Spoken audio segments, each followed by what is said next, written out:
Assembly design is the second method, after part design, for creating 3D models in Alibre. Assemblies rely on the parts that you've created. In assembly design, you're establishing relationships between those parts. For example, if you design the components of an automobile engine like the piston, crankshaft, block, and so on, then using assembly design, you can create a working model of the engine. I have a model like that open, and notice that when I turn the crankshaft, the other parts respond appropriately. Be aware that many assemblies don't involve mechanisms that you can move. They can also be static, like a piece of furniture or a set of welded steel components.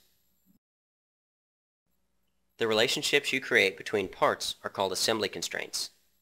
There are two types of assembly constraints that you use most often. They're called mate and align. The mate constraint can be illustrated by thinking about your hands. When you press your palms together, your hands are in a mate condition. The align constraint is illustrated by the process of putting a bolt into a hole. The first step is to line up the bolt with the hole. That's an aligned condition. Much of your assembly design work will involve mating flat surfaces and aligning linear or cylindrical features. There are other types of assembly constraints and many other combinations of features they can apply to. However, those two methods are the most important. Before proceeding with an example, please be sure that you're comfortable rotating, panning, zooming, and restoring a full view of the work area. These techniques are a critical aspect of assembly design.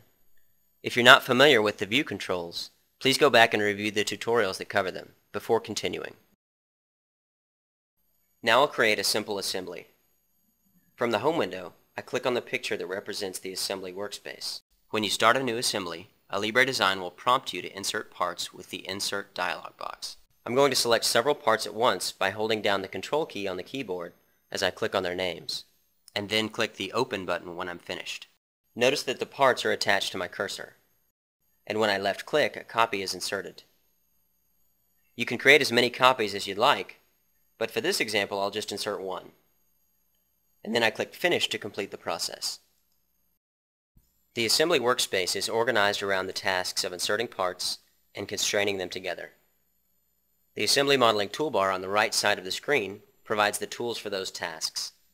The parts you insert and the constraints you create are recorded in the Design Explorer. Notice the parts I inserted now appear in the Design Explorer. Remember in part design that models are fixed in space.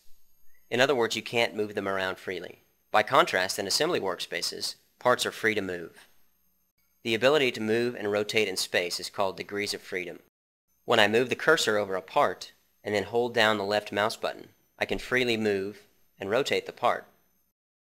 Applying assembly constraints reduces the degrees of freedom and lets you create meaningful results like the automobile engine.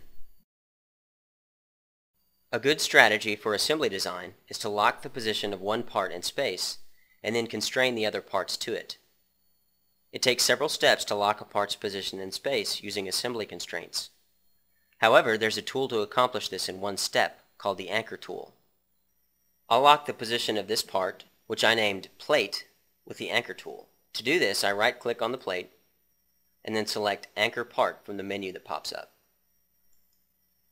Notice that a red anchor symbol now appears over the part's entry in the Design Explorer.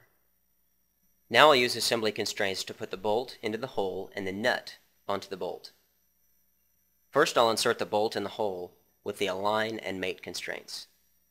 To start, I click on the Insert Assembly Constraint tool on the Assembly Modeling toolbar.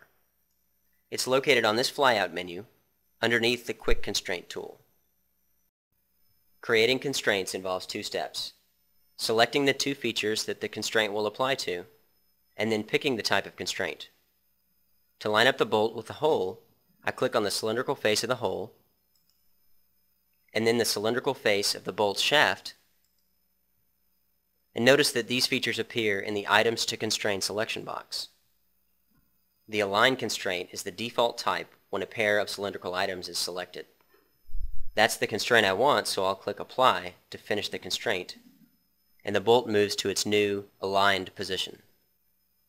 Now I'll move the bolt into the hole with the Mate constraint. So I click on the top of the plate, and then the bottom of the bolt's head, and now those selections appear in the Items to Constrain box. Next I'll pick Mate for the type of constraint. For most mate constraints, you can set the distance between the features called the offset. I'll enter a value of 0 to put the bolt's head flush against the plate, and then I click Apply to finish the constraint. And the bolt again moves to the desired position. I'll repeat the process to put the nut onto the bolt. So I click on the cylindrical face of the bolt's shaft, and then the cylindrical face of the hole in the nut, and the Align constraint is again the default. So I'll click Apply, and the nut moves to its new position. And finally, I'll move the nut onto the bolt. So I click on the top of the nut,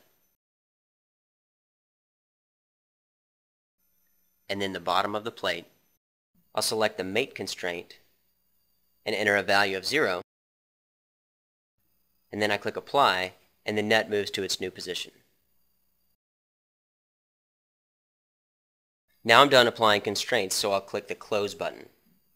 Notice that if I try and move the bolt now, the only thing it does is spin in place. As you can see, I made a simple assembly involving 3 parts, with one of them anchored, and then applied 4 constraints. This information is now shown in the Design Explorer. All of your assembly designs will involve this basic process.